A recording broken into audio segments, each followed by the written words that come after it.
Kabataang naging palaban, hindi lamang sa mga pagsubok ni Kuya, kung hindi maging sa kani-kanilang laban sa buhay.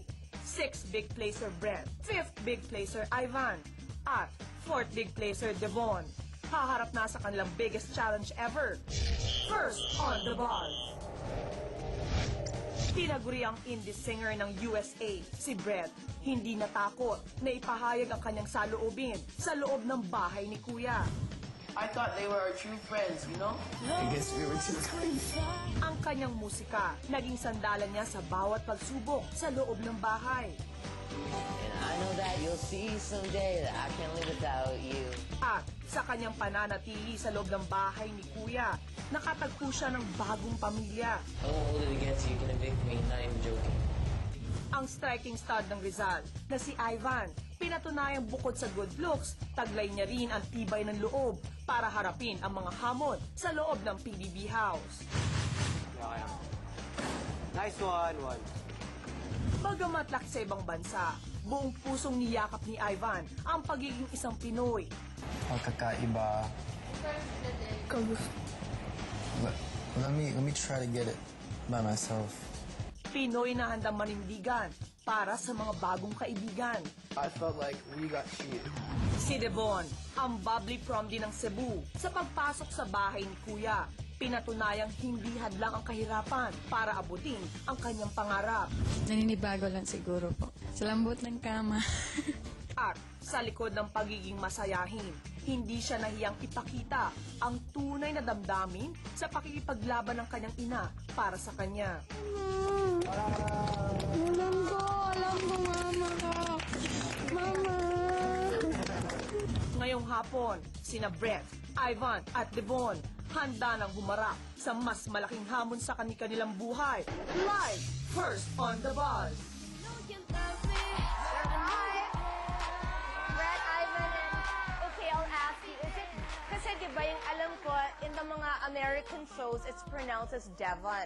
Pero ang pag-pronounce si Fem, it's Devon. So ano ba talaga yung tamang pag-pronounce ng name mo? Devon? As in like Will Devon? Or Devon?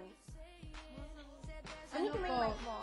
Karamihan, pinopronounce nila yung name ko, Devon. Devon. So gusto mo Devon? Hindi Devon. Oh, whatever. Paano na lang mo? Pero mas lalaki siyang pakinggan. Pag Devon, di ba, parang, Parang oo. lalaki. Pero pag Devon, Okay saan ang din. gusto mo? Both. Okay lang yon. Both. Sige, both. Okay, let's start off. Naaaliw talaga ako kay Brett kasi marunong siyang magbisaya, marunong siyang magtagalog, pero ni isang drop ata ng Pinoy blood wala, di ba? Because it's your stepmother who's Filipina, am I Yes, right? So, was your stepmom good to you growing po. up? I consider her my real mom already. Ah, So really? she's my real mom po. Ilang years na sila ng daddy mong magkasama?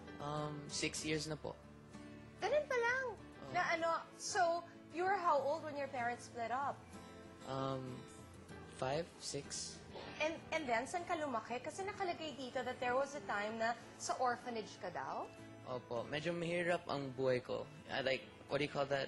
I live with my mom and she beat me like every day. Then the cops came after her. Yes, parang ano yun, child battery? Yes po. Yes. So, this happened where? When I was living in the States. Okay, so how did the police know na nangyayari ito? Our neighbors called. Oh, so you were really an abused child. Yes po. And then, so nung nilipat ka sa foster care, parang ganun ba? Yes po. And then my grandma took care of me after that. Sino? Lola? Oh, Lola po. Lola, dad's side? Yes. Kinuha ka ng lola mo. Oo. And then, when did your dad enter the picture again? My dad got me after 1 year when I lived with my grandma. Tapos, Tapos, how old were you at this point na? mga 13, 12. Tapos pumunta na kayo dito. Opo. Okay, so, nagustuhan mo ang Philippines? Of course, I love the Philippines. Why? Everything about this country.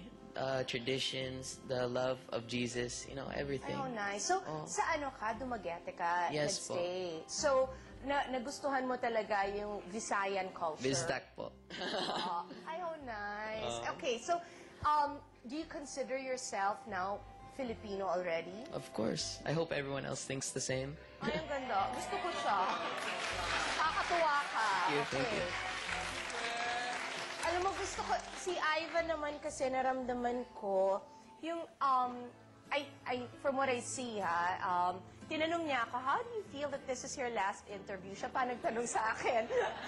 Natutuwa ako because parang you seem so aware of what's going on, considering that you spent all your life in the States. Why did you decide to come here? I was looking for adventure and just to experience my mom's homeland. I love the Philippines. Every time I come here, I enjoy it more than I can ever imagine. Every time. Medyo marunong ka na mag-Tagalog, hindi pa? Opo, pero nahiya ako. Kasi Nano? I'm shy. Nahihiya. Nahihiya. Oh. Yun po, yun po. Kasi, I'm not confident. okay, But you do realize na kung magtatrabaho ka dito, kailangan gumaling yung pagtatagalog. Opo. So, Alam are you ko. working on it? Opo. Oh, that's good. Bago pumasok ko sa bahay ni Kuya, I didn't, sorry po. Okay lang, go. Tuloy mo na. Bago ka pumasok, you didn't? I didn't understand Tagalog talaga. At all. Hindi. Why? Yung mommy mo was born na in the States? Hindi, she knew, pero we never spoke Tagalog in my house. Okay. And then, English. wala kang relationship with your grandparents? Wala. Oh, okay. So, tanungin na lang kita ngayon kasi nakalagay dun sa ano natin, sa info sheet about you, ang dami mo na raw naging girlfriends. Totoo? Mga ano po? ilan?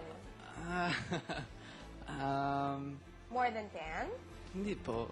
Ano? More than 5? Opo. Okay, more than 5, less than 10. How old are you? 19 po. Okay lang yun, 19 ko na, no? Oh, and then, hindi kasi, pero daw, not a single girl have you been able to say I love you to. Totoo yun?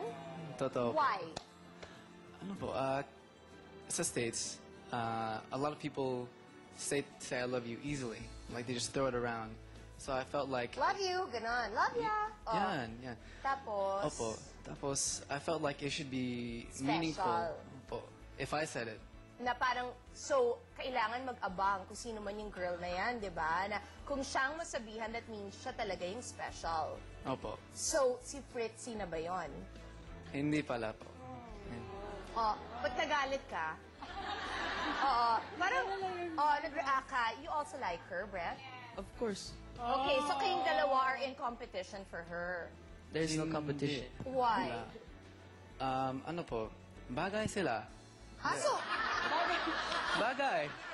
pinapaubayan na niya, sige, bagay sila. Yun ang feeling mo. Ano, there's a lot more, but, Oo.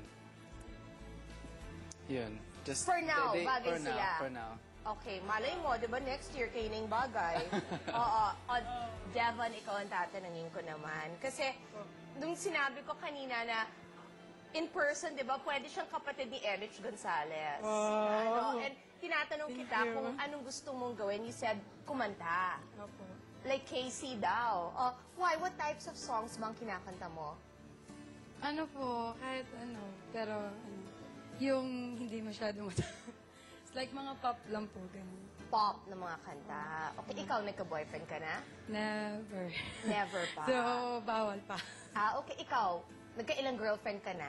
Sinagot niya ako, more Two. than 5, less than 10. You? 2. Kinantahan mo sila?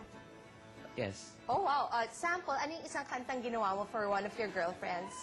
Baby, I love you. I never want to let you go. The Oh, wait, more... Brett, sandali. Siya ang hilig mag-I love you. Kanta pa lang, nag-I love you na. Sorry. Hindi. Naaliw lang ako sa pagkakaiba ninyo. Before we close this interview, let me just ask you, kasi this is a day to look forward to new things, di ba? Because you're out of the house, there's so many opportunities. So, kung ikaw ang tatanungin, Ivan, what are you looking forward to? I'm looking forward to seeing my family again. They're here. They came There, yes. from America. I'm excited to see Tapos? them. I'm excited to try workshops here. I'm actually looking forward to showbiz if I can. Sana. And also, I want to learn the guitar. Because si James at Brett, they taught me the guitar. So, marunong ka na? Hindi talaga, but I You're learned learning. quick. That's Sabi niya, I'm nice. fast. Ikaw, Devon, saan ka excited? Ano po, sana may, like, looking forward to be an actress or to be a singer, ganun lang po. Yun na po. Oh, that's nice. Ikaw? I'd love to make an album with my friends from Dumaguete. Wow, gusto niyo magka-album. And apart from the album, what about Fritzy? Bagay kayo. Oh, what are you looking forward to? We'll see. We'll see. Okay. Thank you so much. It was a pleasure talking to the three of you. Breath of fresh air kayo. Am I turning them over? Yes. Ang ganda, parehong nakaputi. I'll turn you over po kay Fem at kay Jobber. Thank you. Thank you, Chris. Naku, Chris, of course, gusto lang namin sabihin ni Jobber dito, we will miss you. Oo And naman. talagang ngayon ko lang naisip, 6 years na rin pala ako dito and really, a lot of things happened and we will miss you talaga here. Oo, mamisan si Chris ako. Especially